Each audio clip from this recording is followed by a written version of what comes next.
This is Hannibal here from thehannibaltv.com, and I'm with WWE Hall of Famer and NWA legend, one of the all-time greats, Barry Windham. How are you doing today, sir? Great, man. Just sitting out this snowstorm up here. How's your health been lately? I know over the past few years you had a couple health battles. Well, I think those are all over exaggerated, but I'm fine. I'm doing fine. Just need a knee surgery. Oh, yeah. From all the years of wrestling, what was the worst surgery you ever had to get for wrestling? Well, I've had my right ankle fused.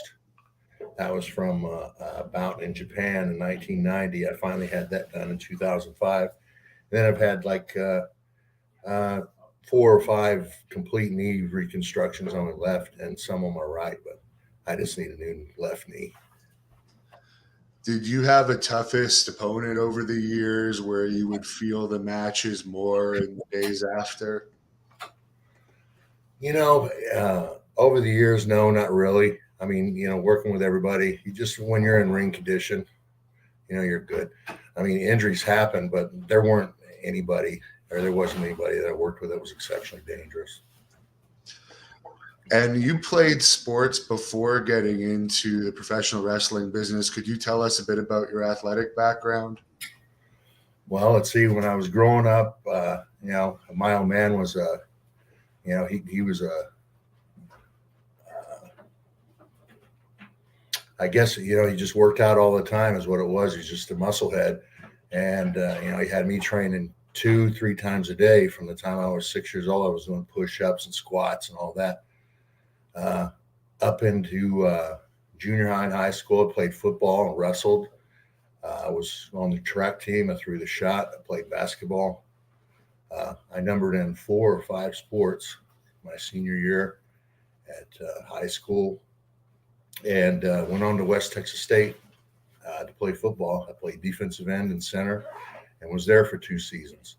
And while I was there, my dad and Murdoch bought the Amarillo territory, and I started refereeing and hauling the ring and, just basically doing all the promotion for the matches and all around. So that's how I got in the business. Did you have much training before you started as a referee, or was it learn as you go in there? Yeah, with refereeing, I mean, I was there every night hauling the ring, so it was just a natural progression to referee. And I did that for about a year, and I was in the ring with Murdoch and JJ and my old man, and just lots of guys around the Amarillo territory, the Funks. So I just picked up all that just in the ring refereeing. How was the backstage environment in those days? I hear it was pretty wild in the Amarillo territory. Well, I mean, yeah, it was just a bunch of guys that, I guess it was just a different time. Everybody traveled, you had to drive 400 or 500 miles sometimes to the towns. 3 or 4 of the guys would travel together. It's just, now it's all jets and rental cars. And then, you just had your crew that you traveled with. So as far as the dress rooms, there were always fights and arguments and stuff like that. But, it was just a different time in the business. What was that story with you and Billy Jack Haynes? Speaking of fights, didn't you get into it one day over something to do with his hat? We call it Billy Whack. I guess that's for a reason. But Billy was in the ring wrestling. There was a wrestler named Mike Davis who, he was a river. He put Billy Jack's hat on his boots and put a little note, Billy Jack with his shit kicked out of him. So Billy Jack came back in the dressing room and was pissed off about it. And I said, hey, man, just lay off. It's just a rib. So, he attacked me from behind. He tried to ram my head into a bathroom sink, and it was over with that quick. I mean, I just put my hands on the sink, and it was over with. I think he said he knocked me out, but it never came to blows. That was it. Yeah, the wrestlers usually get in between you once he starts going, I guess. Yeah, it was 3 seconds. It was that long. And your father was working in the territory too at that point, wasn't he? Yeah. Yeah. He was and Dusty were in another town that night. We were on the B team. Your dad was known as one of the toughest ever. Did you ever witness him in action? I've seen him beat the stink out of Ole at least twice in the ring. And other than that, an ordeal with Flair and Charlotte over a rental property. But I won't get into that. But yeah, he was pretty rough. Was it him that trained you to be an actual professional wrestler? Well, I went to the ring and worked out with him once, and I picked him for a slam, and I fell on him and blacked his eye. So I think that was about the training was over there. From there on, I just went to Florida after that to learn, just the basics. And I guess I just really learned in the ring as I went. How was the Florida territory when you first went there? Oh, it was great. I mean, the first Christmas I was there was 85 degrees, and I'd been in Amarillo where it was, it's the plains out there. One day before practice, I remember it was a giant blizzard snowstorm in the morning. We got 8 to 10 inches of snow, and then it was 80 degrees that afternoon and muddy, and we had 2 practices that day. So yeah, just the weather. Yeah, I could see how that's nicer than like a Minneapolis type territory. Oh yeah. Yeah, it was absolutely great down there.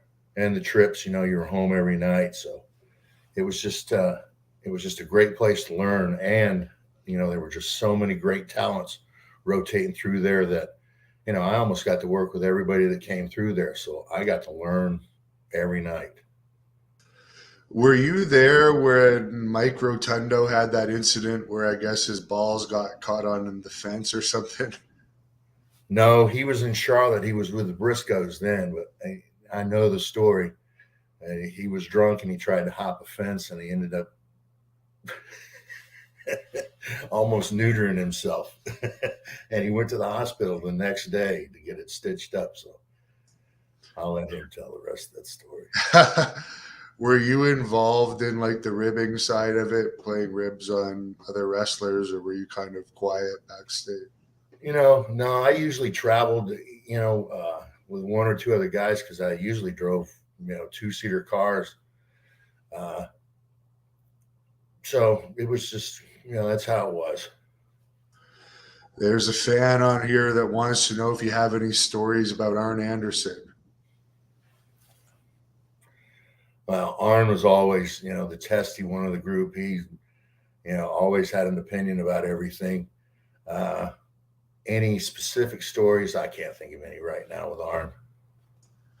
Yeah, because you were in the 4 Horsemen with him, of course. Was that an honor for you to be brought into that group?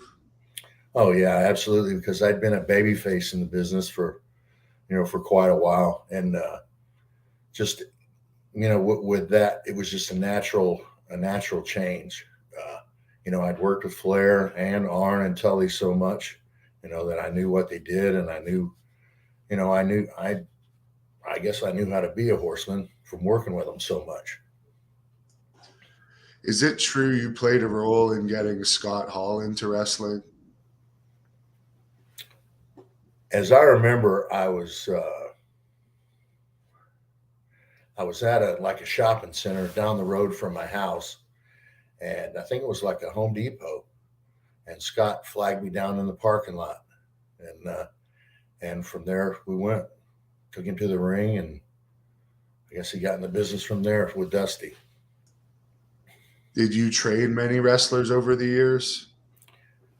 Well, almost all the, I always worked out in the ring with them. But as far as training, I think is something that's day in, day out.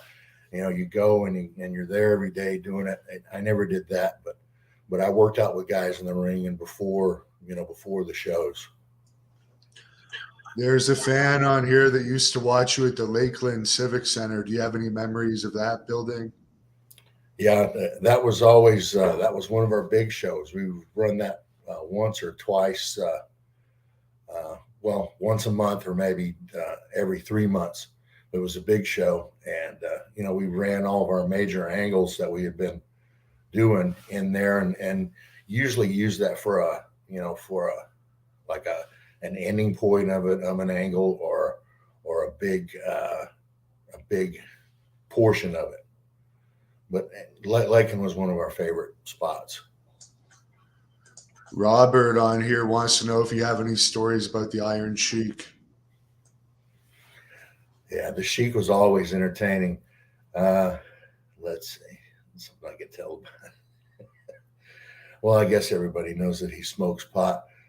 So we're on a plane going from, I think, from Detroit out to probably Spokane or Portland, and the Sheik is laying down in his seat, but everybody around him is pointing, and we go back there and look, and the Sheik is laying down in the seat, and he's smoking a joint, and he's blowing the smoke down into the floor, and he thinks it's going to go out.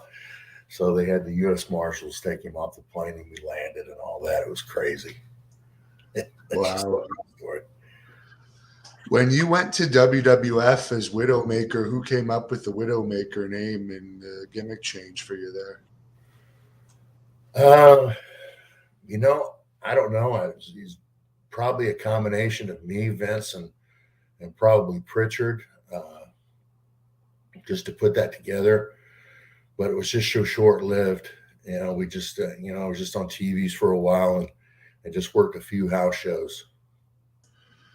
Yeah, I heard originally you were going to be coming in to have matches with Hulk Hogan. Is there any truth to that? Well, I was never told that, but I'm sure, you know, it was kind of that spot that Undertaker was in, that I was in right before that. And of course, you know, my guys got in trouble down in Florida, so I had to go take care of that. But it would have made sense, but I was never told that. Phil would like to know your opinion on J.J. Dillon as far as where he is the best managers of all time. Yeah, I've known JJ since I was a kid, since 14 or 15 years old. And, you know, I really love JJ. He's a great person. As far as a manager, you know, he's one of the greatest managers of all time. But he also does so much more than that. You know, he was always in the office with the booking committee, with, you know, taking care of travel or just, you know, just logistics. So JJ is a very valuable part of the business. You've had a lot of managers over the years. Who would have been your top three managers? Well, JJ, of course, was the top.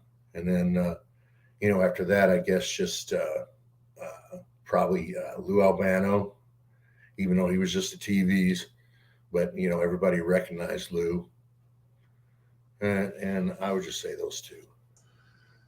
You and Mike originally had the music that Hulk Hogan ended up getting over with the Real American song.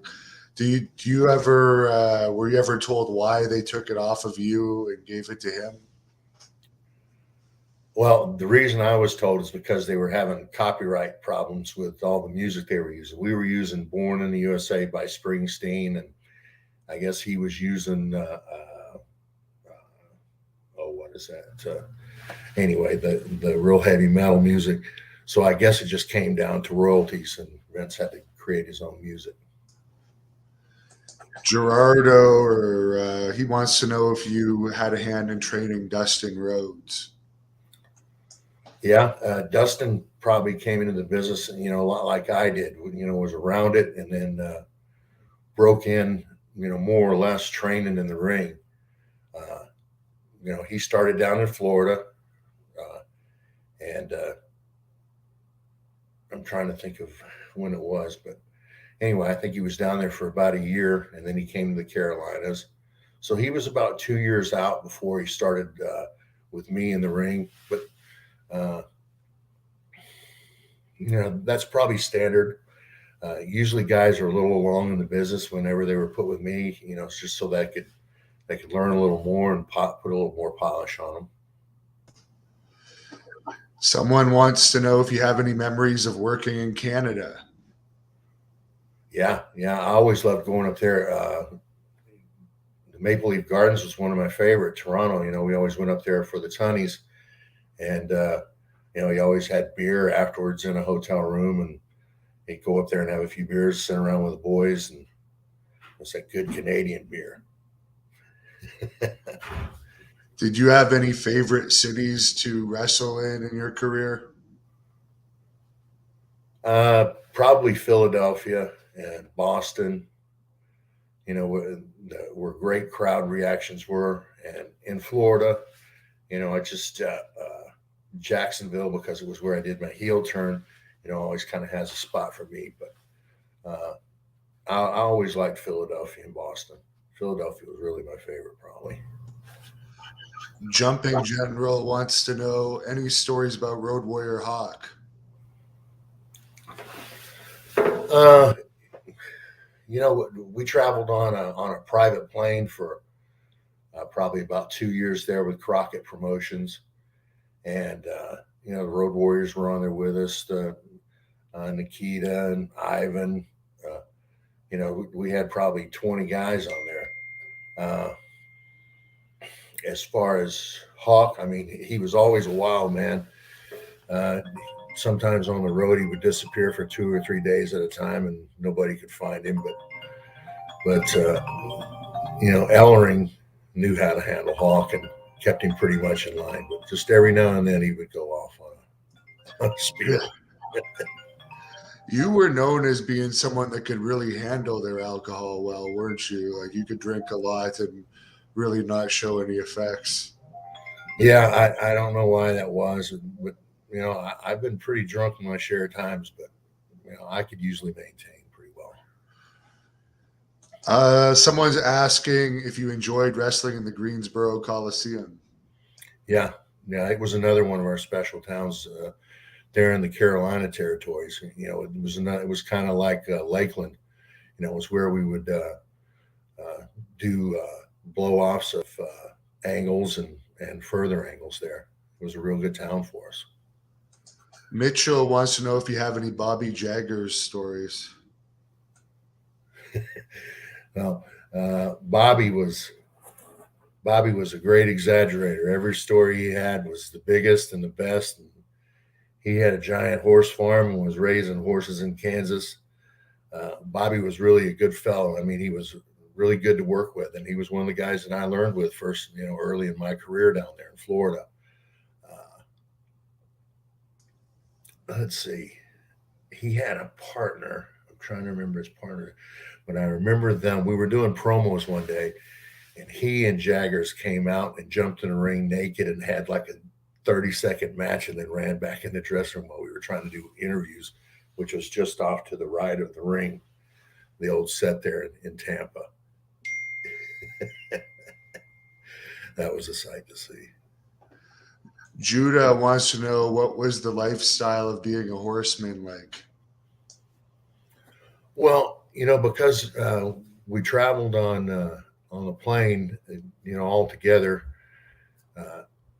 it was different than in the days, when we traveled by car. So, there weren't any wild times on the plane, on the jet or anything, just drinking, but nothing wild. As far as the lifestyle, I mean, it was just, it was really just for appearances. But I mean, I went out with them and we went out drinking in every town and we had a good time at it. Are you surprised that Flair is still on TV here and there all these years later? Well, with his personality, it's not too much of a stretch to believe that he's still there. I'm glad that he's still going strong, and I hope he lasts a lot longer. Matt wants to know if there's anyone you worked well in the ring with but didn't get along with outside of the ring. I didn't really have any problems with anybody. I never caused any problems. I was easy to get along with. So, no, there wasn't anybody that was difficult. And as far as your favorite opponent, did you have a particular favorite one? Well, I mean, I liked working with Rick and Dustin Steamboat. I liked working with Dusty. When I was a new heel, I had to work with Dusty and all the baby faces that I'd been with. So that was really it was really an experience to work with those guys, and from the other angle as far as a heel. But far as favorites, I would say probably Dustin and Flair. Nestro wants to know if you have any memories of your saddle match against Ron Bass. Yeah, we did that saddle match all around Florida, and we did it on TV. And it was the beginning of the angle of the yellow dog, and we had charted that thing out to lay it out, and we did it for probably, I guess, 6 or 7 months down there in Florida with the saddle and the yellow dog and all that. And you were also tag team champions in Puerto Rico with Kendall. Any memories of your time there? We were just in and out. I just remember the rides over there in Puerto Rico, and it's really hard to find your way around because I don't speak Spanish or Puerto Rican, but we made it, and it was good. It was just always tentative about being over there because of what happened to Brody. How was the pay for you guys over there? I mean, we were paid good, and I'm sure that I was on a guarantee or something. I usually didn't go anywhere without a guarantee, and Kendall probably had one too. Evidently, it was satisfactory because we went. Did you know Bruiser Brody well? Yeah, he's a former West Texas State guy. He and Hanson. I knew him from when I was a kid. I guess my dad introduced me probably when I was, I say 10, maybe 11 years old. I met Brody the first time. He was long and lean, had short hair, but just the ultimate nice guy and very articulate, but very intimidating. Did you have any matches with him over the years? Only one that I remember was in a tag tournament in Japan, and let's see, one of the Fuller brothers was my tag team partner. I think not Ron. Yeah, I think it was Ron Fuller, and we were over there, and we were in the tag tournament, and our first match of the tournament was against Stan and Brody, and they beat the dog shit out of us. It's on YouTube, and it's brutal. But I remember saying to Ron when we were in the taxi on our way home, I said, my old man never beat me that bad. That's funny. Now, Stan Hansen, he was a big star from West Texas State too. How would you compare the two of them as football players? Did you see either of them on the football field? No, I never got to see him play football. Just always heard the stories, but never got to see him. Phil wants to know if Born in the USA was your favorite theme song of all the themes you've had. I think I like the ZZ Top one, the one that's probably the best one. The Born in the USA was maybe the best, the most well-known because of Springsteen, but I like the ZZ Top myself. Tommy wants to know if you have any Tony Schiavone stories. Yeah, Schiavone was one of those guys that would never go out drinking with me because he knew that it would be devastating for him. But I got him one night in Albuquerque, New Mexico. And after we'd been out drinking, I took him to Whataburger, and I had to carry him to his room. And I put him on his bed, and I stuck a Whataburger to his forehead, opened. I'm sure he remembers the story too. Phil wants to know your thoughts on wrestling David Von Erich. I only worked with David a few times down in Florida, but David was really easy. I guess I could just compare him. I guess most in the way he worked in the ring I guess would be like I am. He was methodical and he was a technical wrestler, but he was long and lean, but never too stiff, never too light, just right. Jimmy Jam TV wants to know your opinion on Paul Roma's ability in the ring, and do you think he could have done better as a horseman? Well, I mean, Paul definitely had the look, but of a horseman, and I think that's why he was made a horseman for the look. And I guess he was just like maybe Luger. They're trying to groom him to be a better worker or to fit in, but I don't know. He just never fit, and I guess I really don't know why. Mike wants to know how you feel about being called one of the greatest in-ring workers ever by a lot of wrestlers out there. Well, I really tried to put a lot of pride into what I did in the ring. I guess the only time I ever really had any kind of problems with anybody was when they were screwing around in the ring and I was trying to have a serious match. But that was just a word, or just a snug up, like straighten the fuck up or something like that. But I really appreciate that. But it was something that I worked at, and every night I tried to have a better match than what I did the night before. And when I wasn't able to do that, I hung my boots and tights up. How old were you when you actually retired? I had my last match in 2004 in Tampa, but before that, it had probably been 2 or 3 years before I'd been in the ring then. Mike wants to know if you have any Matt Borne stories.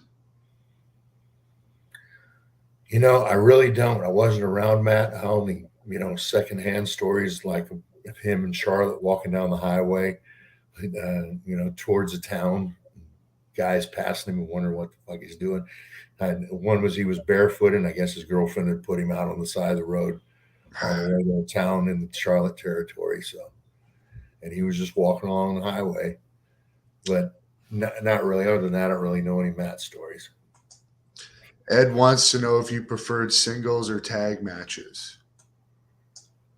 I preferred working single, but tag, was for me it was really easy. Half the work, but I also work the apron too. I guess if you'd watch that, and that's something that I noticed a lot of guys not doing now. They don't work the apron, to get the fans going or to work with the heels. So that was just something I did. Jody wants to know if you have any Andre the Giant stories. I would say it was probably about late 1980, and Andre traveled with me when he was in Florida, and I would drive. Mike Graham had a 71 Cadillac limousine that we called the Shark. So I was taking Andre to Tallahassee. I got him to Tallahassee. We had our matches. We're on our way back, and Andre wants to get to the bar before it closes, and it's like a 300-mile drive from Tallahassee to Tampa, and it's back roads too. So we stop at the liquor store, and I get him 2 cases of Blue Nun wine. 2 cases. That's just the start. And we start down the road, and he says, "Boss, can we go a little faster?" So we're going down a stretch of highway. It's down Highway 19. That's probably a 50-mile stretch of nothing. And I'm running about 120, 130 miles an hour in this big old Cadillac. And I see a blue light in my rearview mirror, and it's miles back. I tell Andre, I said, "There's a cop behind us." He says, "Can you outrun him?" I said, "I think so." So I kept going, and that cop kept chasing us. So finally I had to slow down. It took him about 5 minutes to catch us after I slowed down. And he got out of his car, and he came up to my window, and he told me to get out. And when I got out, this guy was like, he was 6'10", slim, but he was pissed. And he said, "You know how many of you motherfuckers I scrape off this highway every weekend driving like you?" And I said, "I was just following orders from the boss." He said, "I don't give a fuck who the boss is." He said, "You back there, get out." Andre pushed the door, and he stuck his boot out the door. And I saw this guy look down at Andre's boot, and he took a step backwards. And then Andre just stuck his head out above the window and said, "I'm the boss." And he stuck his head back in. This guy wrote me a ticket for 126 miles an hour and said, he said, "I'm going to have every state trooper between here and where you're going looking for you." And he said, "Don't speed." So when we got out of his lights, we shagged ass and made it to Tampa before the bar closed. Andre said he'd pay the speeding ticket, but he never did. That's my story. Were the police nicer in those days with wrestlers? Like a lot of the times, would they let you off a ticket? Well, I mean, I think they knew what times, what towns we were running, because there were some guys that were just, every week they wrote the guys a ticket. And it was like that way in Charlotte on Highway 49 between Charlotte and Raleigh. There was a cop that always waited for the guys when they ran Raleigh after they did TVs. And he wrote my dad, Wahoo, Flair. I mean, all the guys that rode there, he wrote them all tickets. So I think some of the guys lay in wait, but it's just because some of them were fans. But most of the cops were nice and good to us and treat us fairly. Ibzan wants to know your thoughts on Blackjack Lanza's passing and how was he as a person? Lanza was, he was one of the guys, I'd never seen him lose his temper. He was always straight and cool. He was a no bullshit guy, just always straight and told you exactly what you need to know, whether you wanted to hear it that way or not. He was lead agent there for Vince for years, and he was one of my favorites. He and Strongbow were my favorite agents. It's just so many of the guys are going, that I was raised and brought around. Freak Daddy wants to know if you ever wrestled Buzz Sawyer.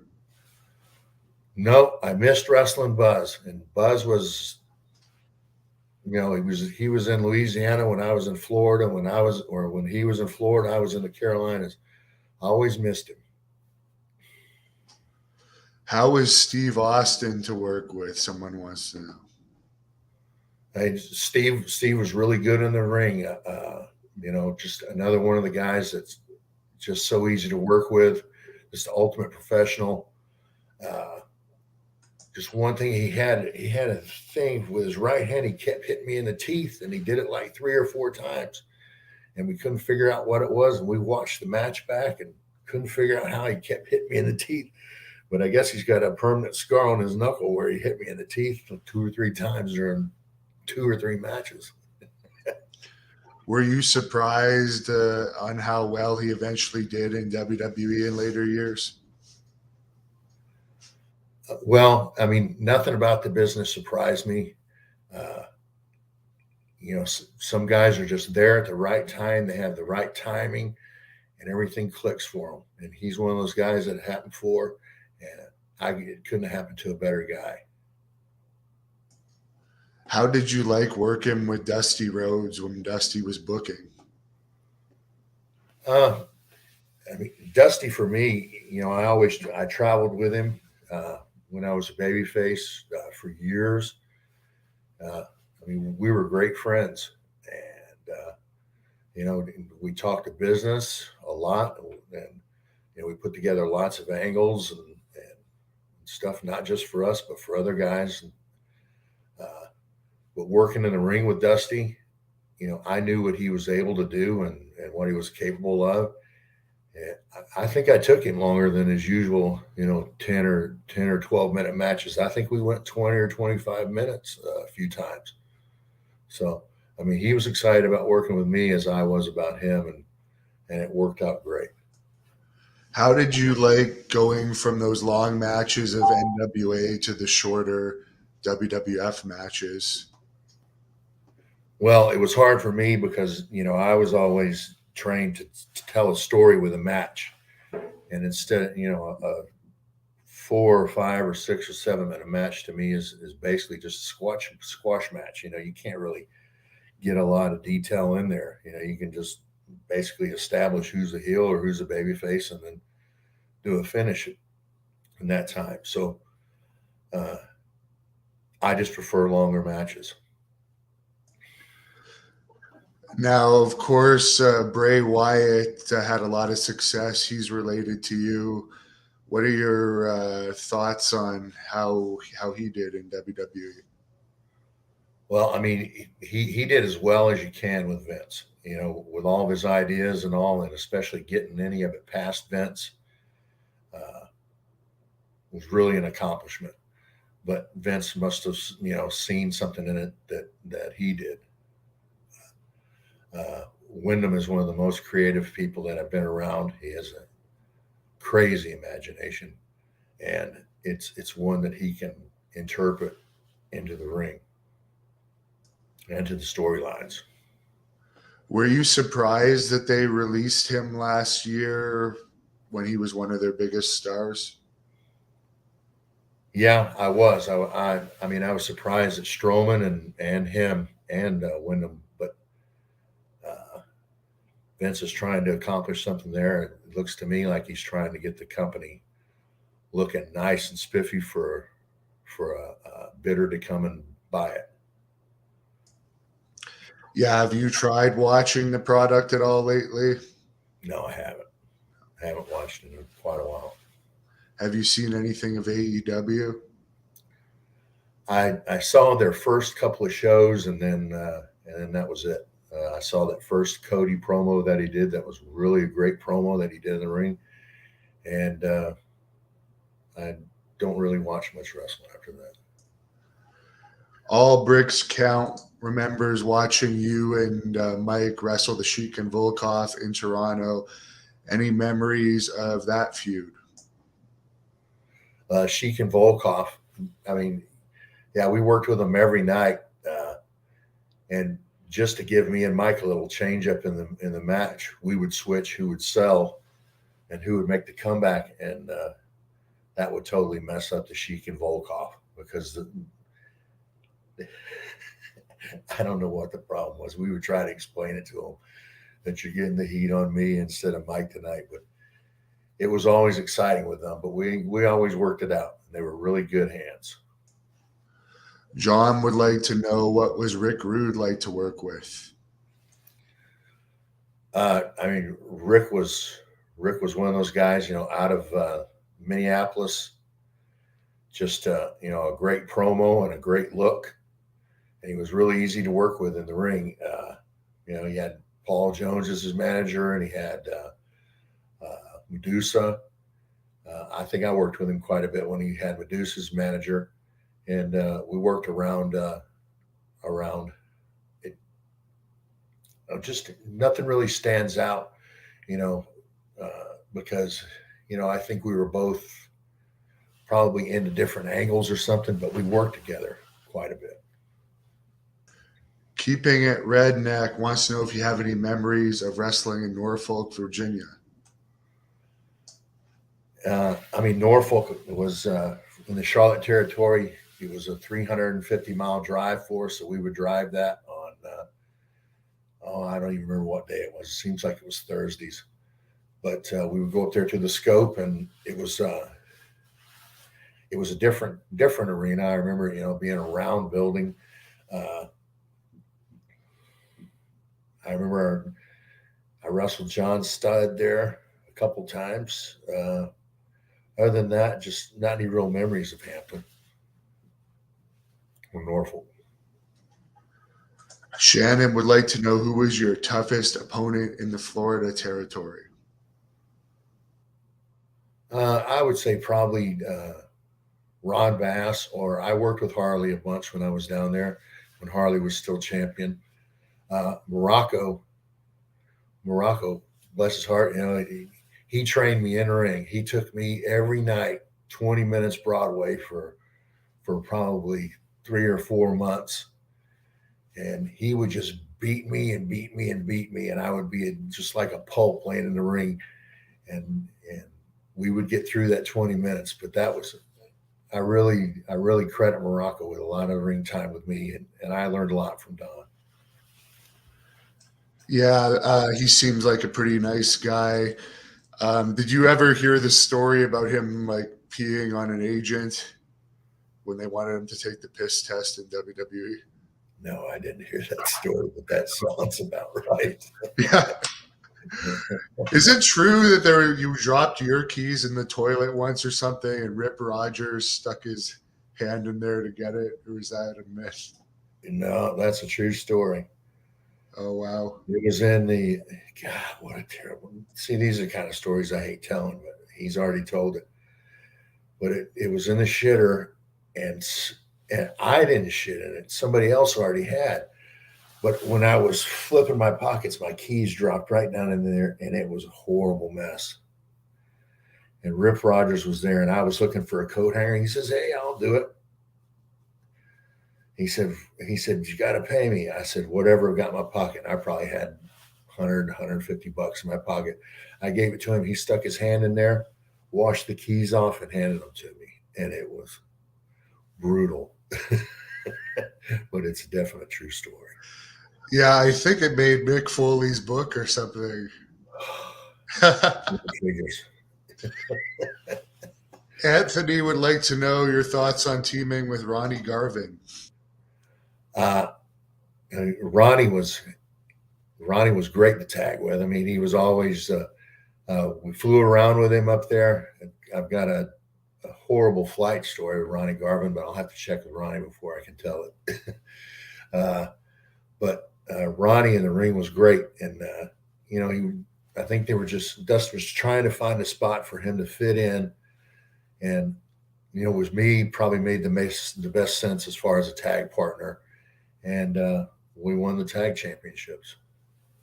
He was a really good partner. I learned a lot from him too. Are you still involved in the wrestling business at all, like consulting for any companies or doing appearances or anything like that? No, haven't been for quite a while. I see. Do you have another job, or are you just fully retired now? Well, I'm fully retired. I restore old pickup trucks and motorcycles. That's what I do. It's my hobby. How was working with Lex Luger? Walter would like to know.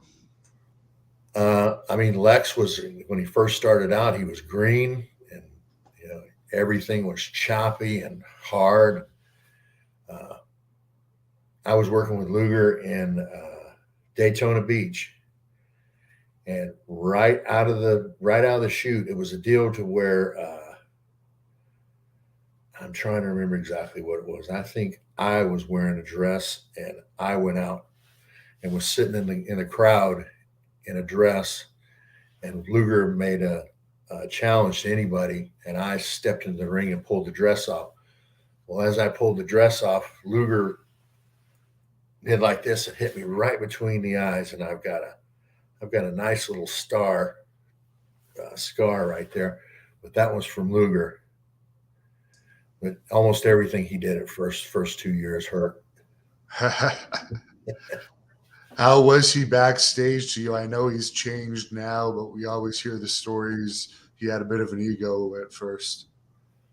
Well, with me, he was fine. I'd been around guys that, he was, he just had the bodybuilder, man.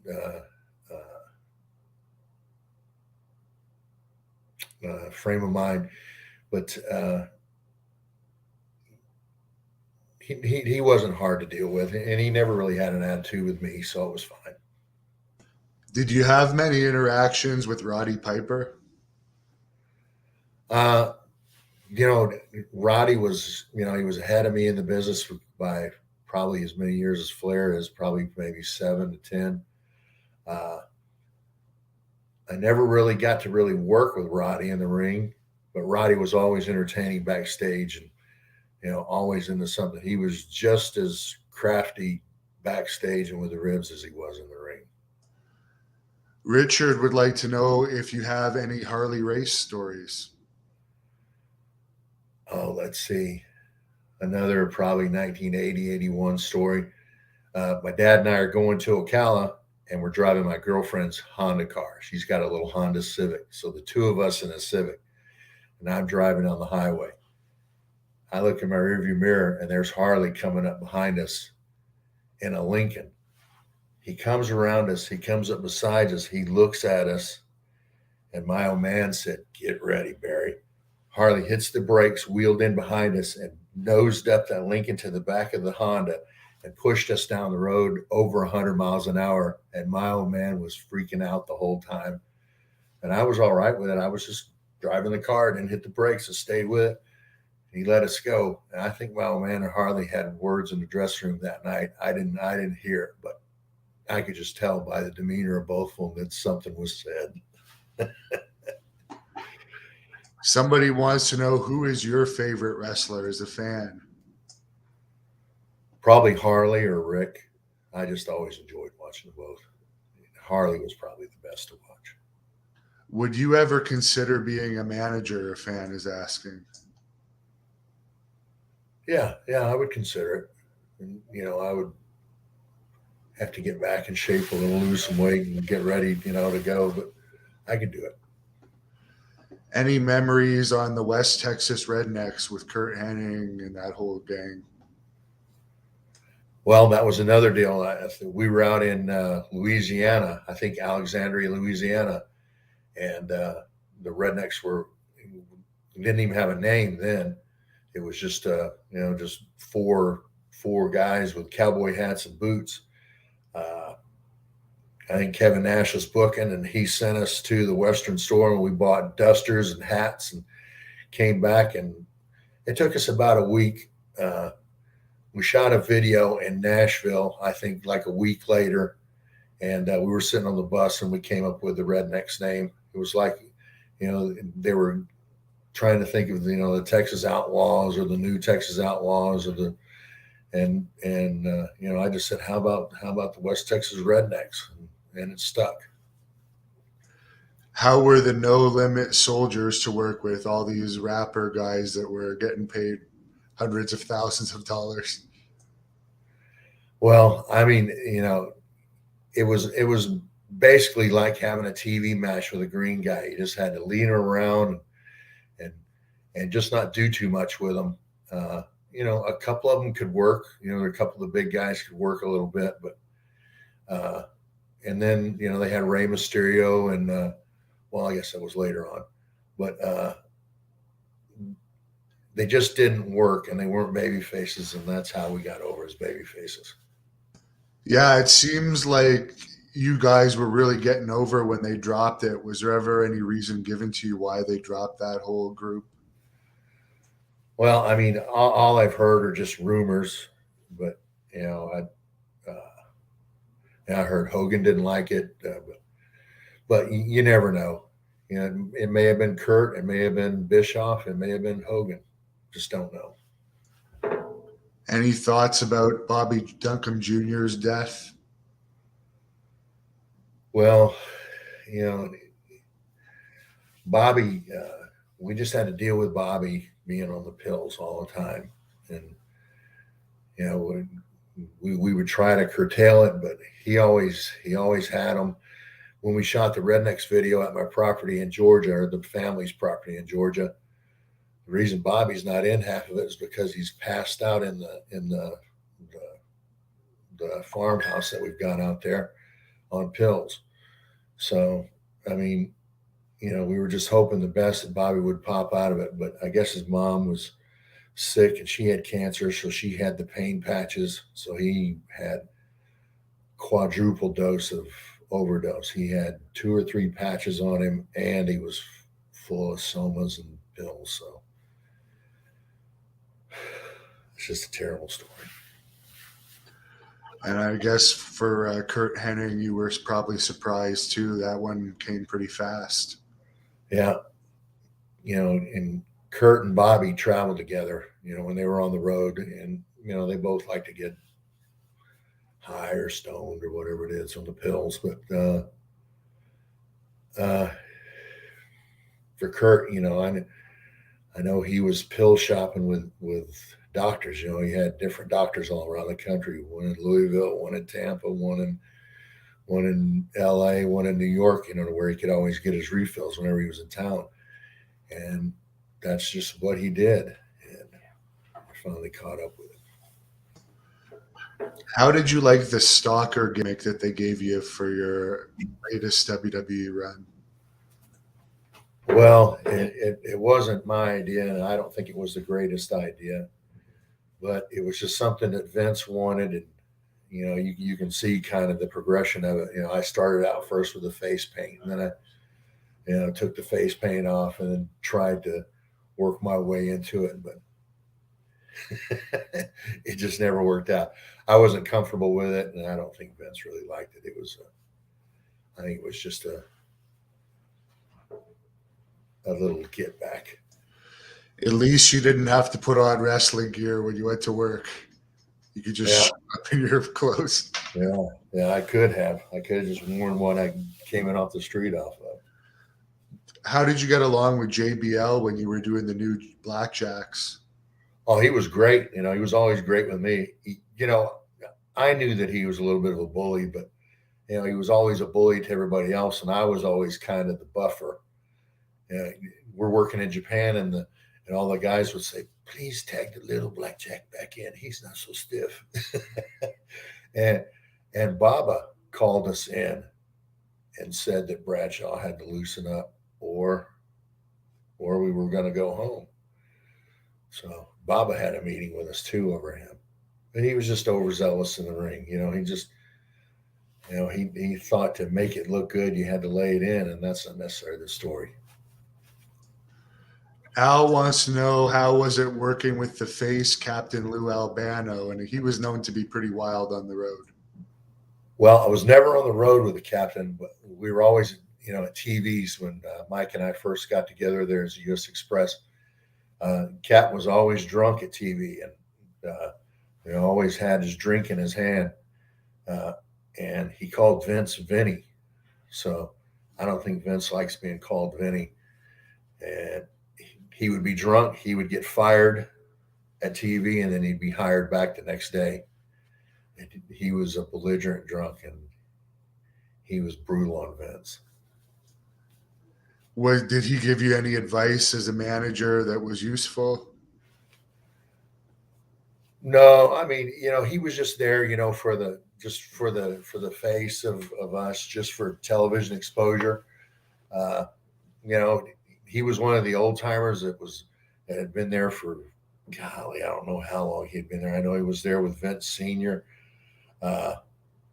He was just always entertaining in the dressing room. Did you ever witness any backstage fights in the dressing room?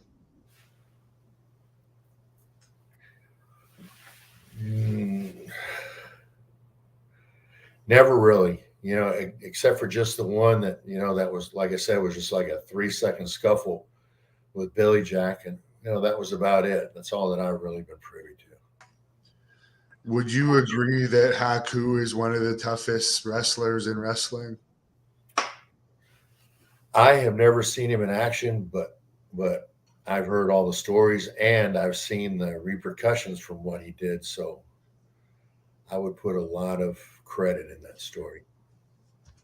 What was your favorite run that you had in wrestling? Would that have been when you were with the Horseman, or feuding with Ric Flair, or something in your later years?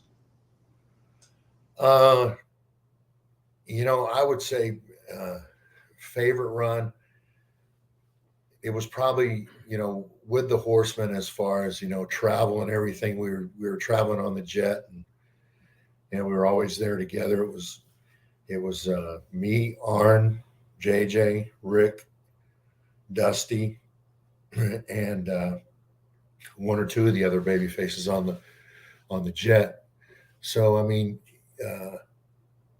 that was a good time. But as far as work and in the ring and happiness and being home, was probably down in Florida. And I would say around the time working with Ron Bass. Because, I mean, we had it all going, and we were making good money, and everybody was happy and excited, and it was fun. Was there any town that was better than others for groupies? I'm sure you didn't have any problems with the girls back in the 80s. Well, in Florida, Florida's loaded with beautiful women anyway. But, there were always girls at the matches, and, we've met a few, and knew a few. I never met any bad girls at the match. They were all good.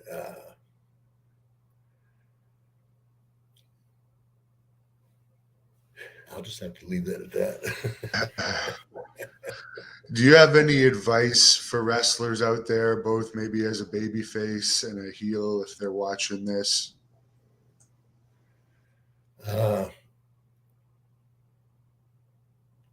I would say just, facial expression.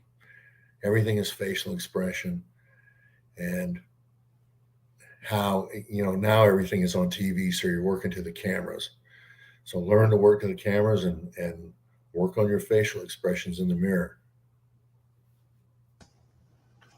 And as far as cardio, did you ever actually do any cardio, or was that just natural from going an hour every night? No, I did cardio. I just didn't work out with the other guys. I didn't go to the gym with them. But I mean, I had trained from the time I was 6 years old with my old man. He had me doing Hindu squats in the morning and push-ups. 2 and 3 times a day. When I was in high school, I had a workout regimen that I had to do that was on the wall that I had to check off. And I had buddies that came over and worked out with me. It was just that, later on in the business, I guess I was in shape, but, I had a treadmill at home. I worked on the treadmill and I had dumbbells, but I just didn't go to the gym like they did and work out as heavy. The salesman wants to know your thoughts on Bill Watts as a booker. Bill is a talented booker, but he rules his territory or where he's booking just by chaos and he's a bully, but he really could never bully me because I was raised by the ultimate bully, and I think he knew that, so he never really tried anything with me. How did you like working with Sir Oliver Humperdinck? Hump was always the best. He and I were really good friends down in Florida. I traveled with him when I could. He was always a heel. I was a babyface. But like I was telling the Scott McGee story earlier, Scott McGee and I had won the tag championships. We were traveling with Hump, and somehow Scott had ended up being naked in Hump's van. And I threw all of his clothes out the window. So when we got to the hotel or where we met for the ride, he had to put on his wrestling tights and his boots to go home. And his wife wouldn't let us ride with us after that. Well, I'm sure he was stoned and drunk and all that. How would you rate Gordon Soley as an announcer? Well, for years, Gordon was all that I knew. So he basically led me in promos, and when he first taught me with promos, he would have a conversation with me, and that's how I would get my promo over. And later, as it developed, I was just thinking about how Gordon did it, but Gordon was the best at bringing that out in guys, and covering for them and giving them something to talk about. But Gene Okerlund was great, but just because I was raised with Gordon and that's what I was so used to, I just, I have to say he was the best. Did you have any dealings with the Ultimate Warrior either in WWF or WCW? No, I never really had any dealings with him. I think just early on when I was there, I was going to travel with him one time and it didn't work out. So that was, never really any meetings or anything after that. Someone's asking. All right. That's enough. This is Bear. Who is this? This is Bear, head of security for Captain's Corner. We got towns to make and people to see. So we got to wrap this up. Where's the captain? He's too lazy to come on and shut this off now. The captain's dealing with like executives and 6-figure deals right now. So. All right. Well, thank you, Barry. I'll let you hang out with this dimwit. All right.